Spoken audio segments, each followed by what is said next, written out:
Bom dia, boa tarde, boa noite. Meu nome é Emerson Sbardelotti e esse é o Paz e Bem de toda segunda-feira. Hoje, 9 de junho de 2025.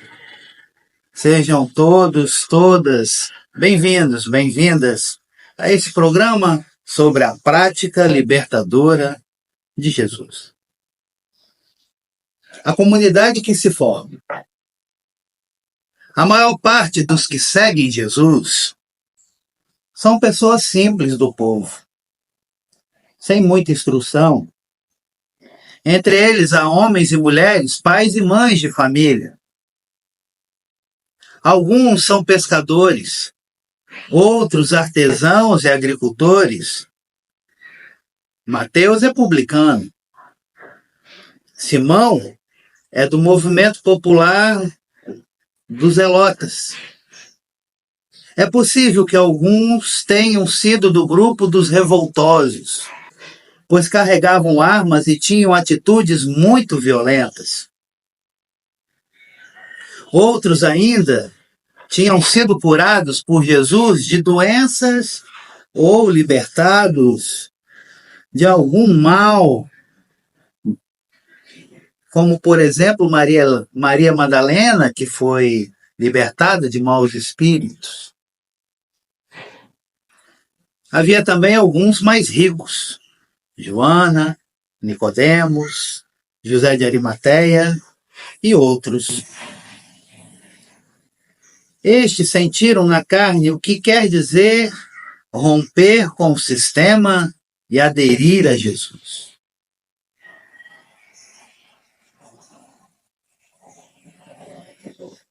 Nicodemos, ao defender Jesus no tribunal, foi vaiado. José de Arimateia, ao pedir o corpo de Jesus, correu o risco de ser considerado como inimigo dos romanos e dos judeus. Zaqueu devolveu 4 vezes o que roubou e deu a metade de seus bens aos pobres. Todos eles, tanto os pobres como os poucos ricos, podiam dizer com Pedro: nós deixamos tudo e te seguimos. Mateus capítulo 19, versículo 27. Jesus passou uma noite inteira em oração antes de fazer a escolha definitiva dos 12 apóstolos. Rezou para saber a quem escolher. E escolheu as pessoas cujo retrato está nos evangelhos.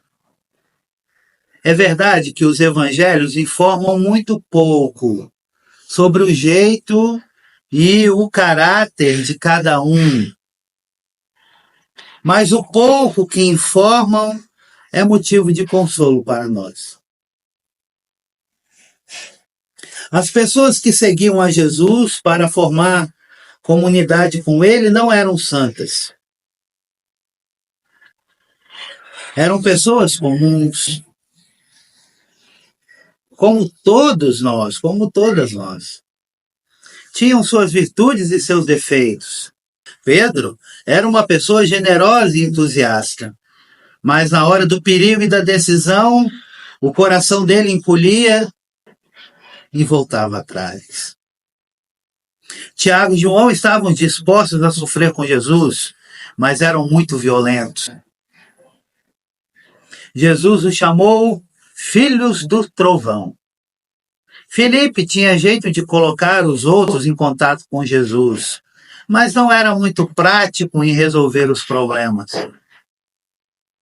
Teve hora em que Jesus perdeu a paciência com ele. Mas Filipe, tanto tempo que estou com vocês e ainda não me conhece?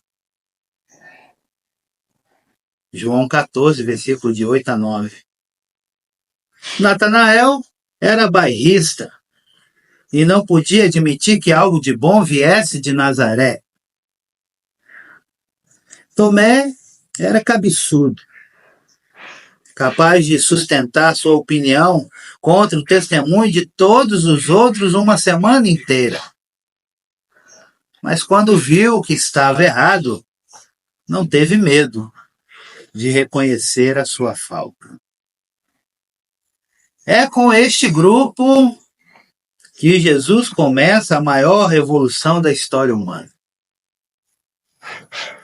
Há esperança para nós. Jesus não escolheu a elite, não escolheu gente formada e estudada, de grandes qualidades.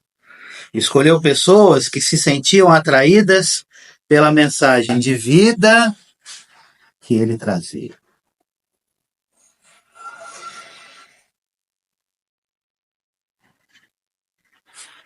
Então, gente, esse é o retrato da comunidade que se forma. Agora vamos ver o retrato da comunidade inserida. No tempo de Jesus, havia outros movimentos que, como ele, procuravam uma nova maneira de viver e conviver.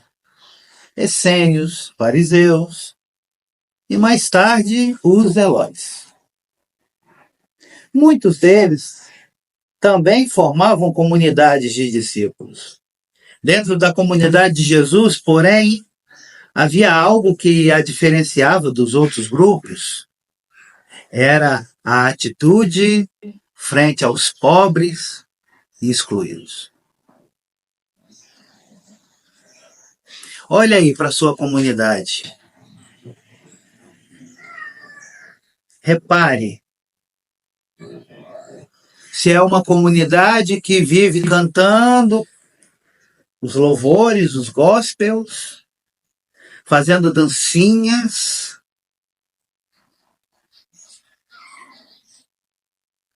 ou é uma comunidade que está ao lado dos excluídos,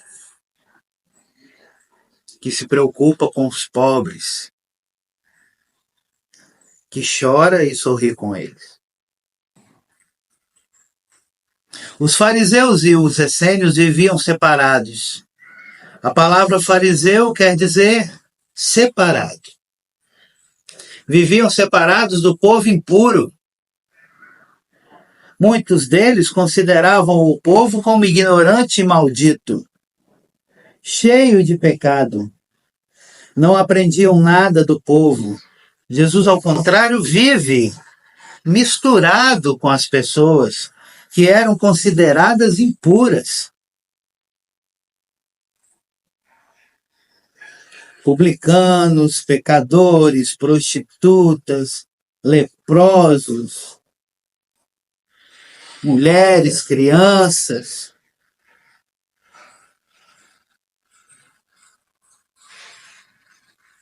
Reconhece a riqueza e o valor que os pobres possuem. Proclama-os felizes, porque o reino é deles, dos pobres. Define sua própria missão como anunciar a boa nova aos pobres. Ele mesmo vive como pobre. Não possui nada para si, nem mesmo uma pedra para reclinar a cabeça. E a quem quer segui-lo, ele manda escolher ou Deus ou o dinheiro. Olha aí para a sua comunidade, para a sua paróquia, para a sua diocese e pergunte: quem segue Jesus tem que escolher Deus ou o dinheiro? O que estão seguindo?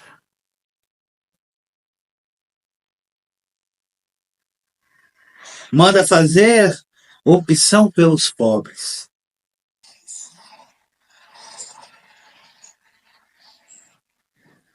A pobreza que caracterizava a vida de Jesus e dos discípulos deve caracterizar também a missão. Ao contrário dos outros missionários, os discípulos e as discípulas de Jesus devem confiar no povo. Por isso, não podem levar nada, nem ouro, nem prata, nem 2 túnicas. Nem sacola, nem sandálias. Devem confiar na hospitalidade. E caso forem acolhidos pelo povo, devem trabalhar como todo mundo e viver do que recebem em troca. Além disso, devem tratar dos doentes e necessitados. Se fizerem assim, então poderão dizer: o reino chegou.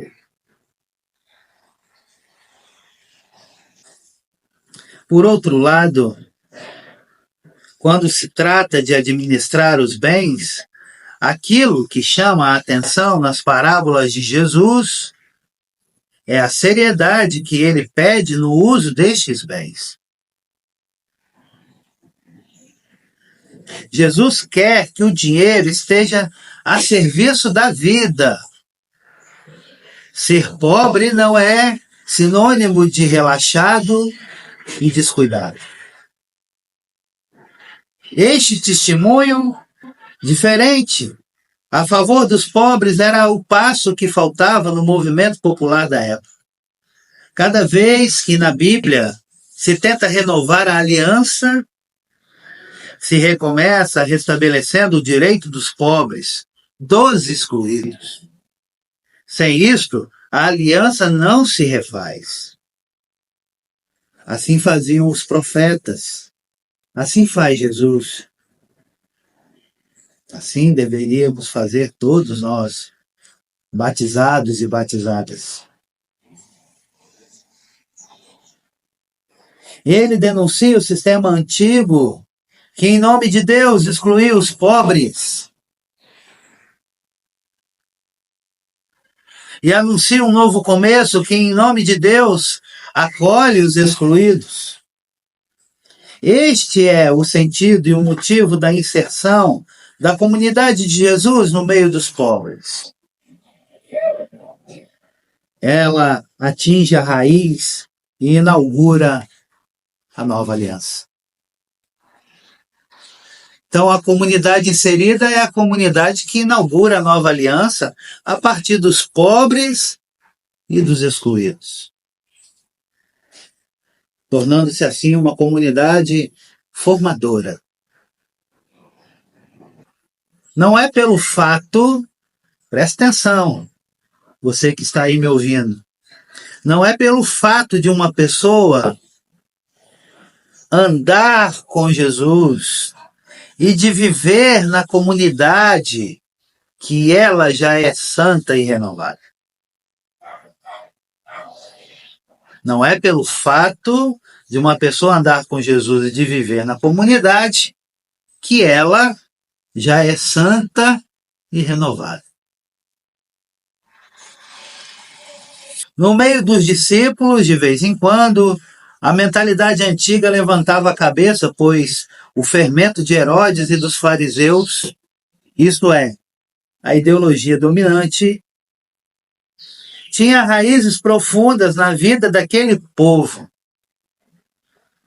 A conversão que Jesus pede vai longe, longe, longe, longe e fundo. Ele quer atingir a raiz e erradicar o fermento. Eis alguns casos dessa ajuda fraterna de Jesus aos discípulos. Primeiro caso, mentalidade de grupo fechado. Grupo fechado. Certo dia, alguém que não era da comunidade usava o nome de Jesus para expulsar demônios.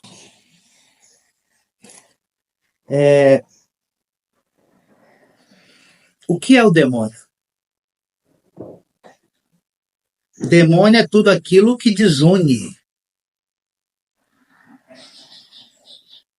que tenta, de tentação, de tentar, desunir. Leonardo Boff tem um livro maravilhoso chamado O Despertar da Águia. O simbólico e o diabólico na vida humana, algo assim, o subtítulo. Simbólico, segundo Leonardo, é aquilo que une, Os símbolos, símbolo, aquilo que une, aquilo que atrai, aquilo que converge nele. O diabólico, o diabolos, é aquilo que desune, que afasta, que desagrega. Então, certo dia, alguém que não era da comunidade usava o nome de Jesus para expulsar demônios. João viu e proibiu. Impedimos, porque ele não anda conosco. Em nome da comunidade, João impediu uma boa ação. Ele pensava ser dono de Jesus e queria proibir que outros usassem o nome dele para realizar o bem. Queria uma comunidade fechada sobre si mesmo. Era a mentalidade antiga de povo eleito, povo separado. Jesus responde: não impeçam. Quem não é contra, é a favor. Para Jesus, o que importa mesmo não é se a pessoa faz ou não faz parte da comunidade, mas sim se ela faz ou não o bem que a comunidade deve realizar. Para Jesus, o que importa mesmo, não é se a pessoa faz ou não faz parte da comunidade, mas sim se ela faz ou não o bem que a comunidade deve realizar. Tantos amigos, tantas amigas que eu conheço que estão fora das comunidades, ou por causa do sacerdote que não soube respeitar o ponto de vista dela, ou de pessoas que ela considerava como irmãs e irmãos, que viviam fazendo fofocas a respeito delas, sem dar o direito de resposta. Por essa pessoa, ao sair da comunidade, não sai da igreja e vive o segmento de Jesus fazendo o bem.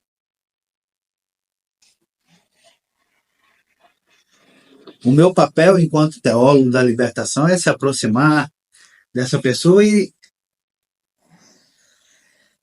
tentar convencê-la a retornar para a comunidade eclesial.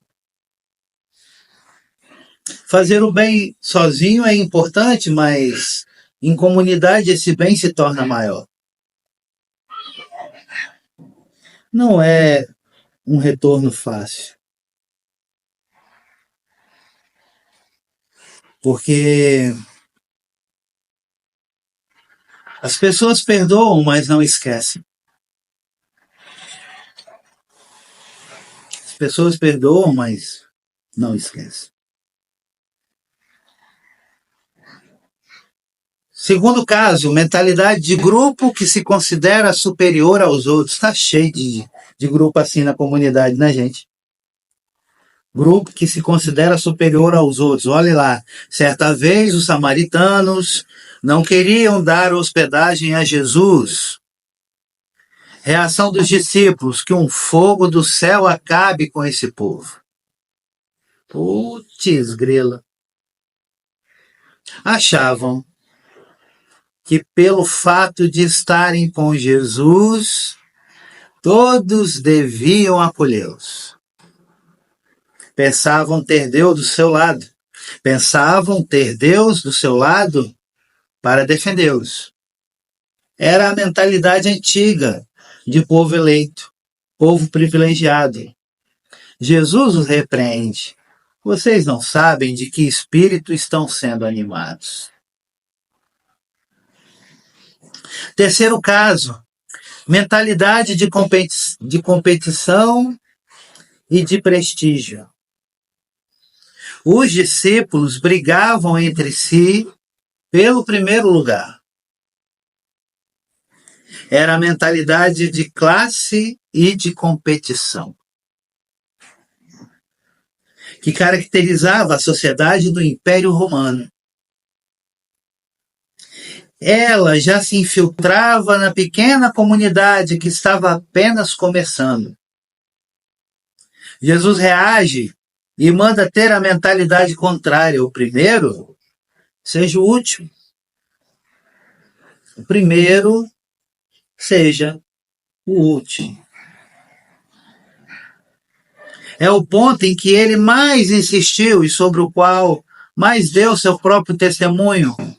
Não vim para ser servido, mas para servir.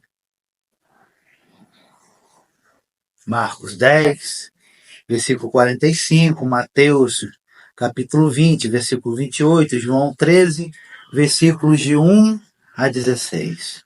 Quarto caso, mentalidade de quem marginaliza o pequeno.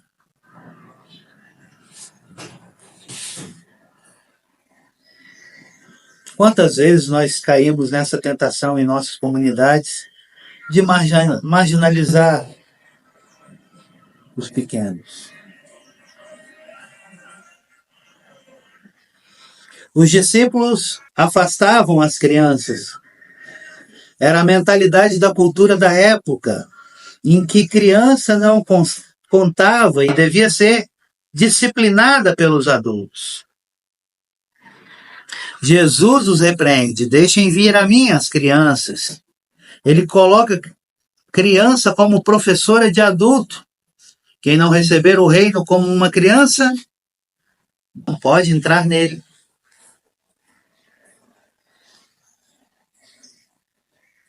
Quinto caso, mentalidade de quem segue a opinião da ideologia dominante. Ih, esse aqui está cheio a comunidade.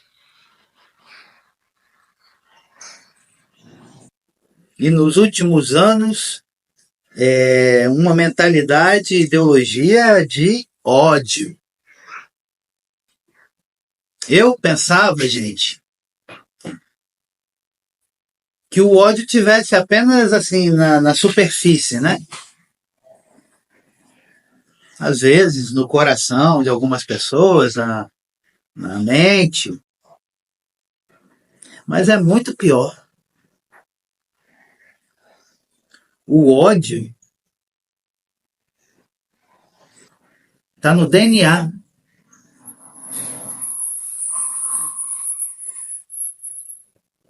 Certo dia, vendo um cego, os discípulos perguntaram: quem pecou? Ele ou seus pais para que nascesse cego?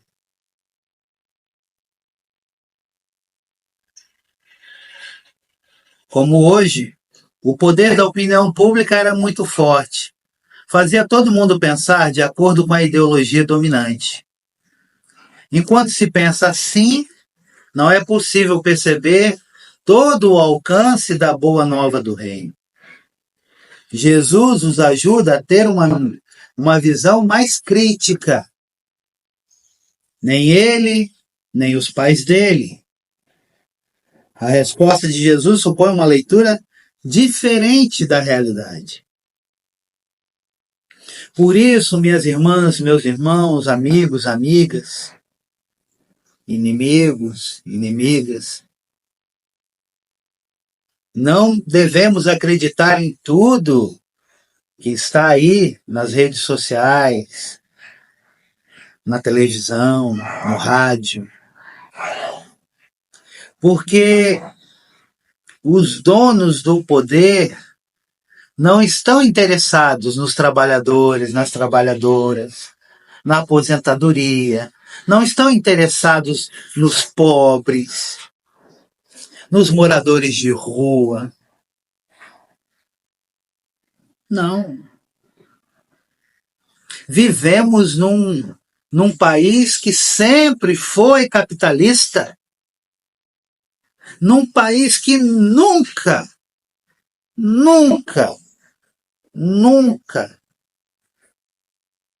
foi comunista, nem socialista.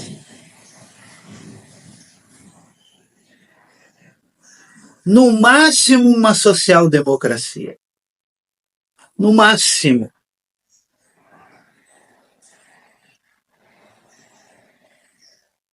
E aí tem um monte de gente idiota, maléfica, que leva o povo a pecar, a errar, dizendo, como todos os golpes de Estado que nós tivemos de 64 para cá, que o Brasil se tornaria comunista.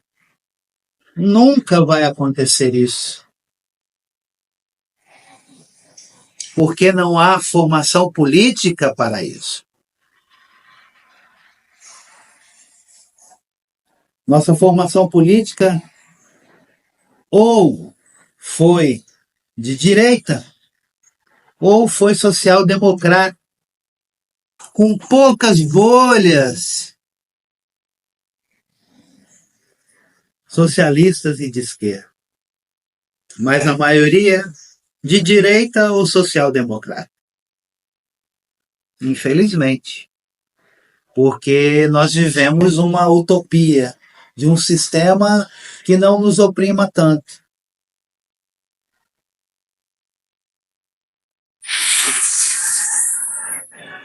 Como no tempo de Jesus, também hoje, a mentalidade antiga renasce e reaparece na vida das comunidades e das famílias.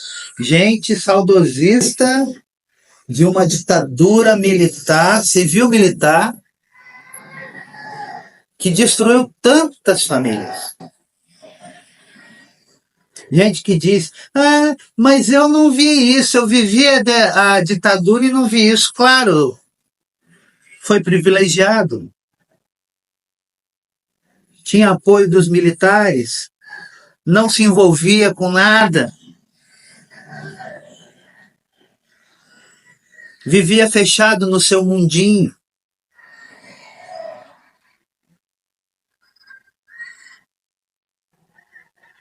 Quem trabalha, de fato, pelos pobres, pela defesa da vida, no Brasil, sempre foi a esquerda.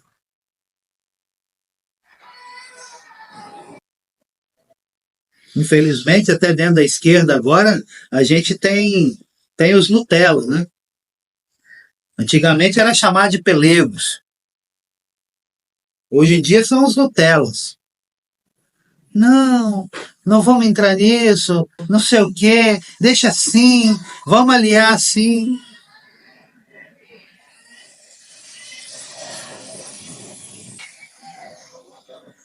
Como no tempo de Jesus também hoje, a mentalidade antiga renasce e reaparece na vida das comunidades e das famílias. Como isso acontece? Jesus ajudava os discípulos a mudar de vida e de visão e a continuar na conversão. Como você e sua comunidade reagem para poder continuar fiéis ao Evangelho. Quinto caso, a gente deixa para a semana que vem.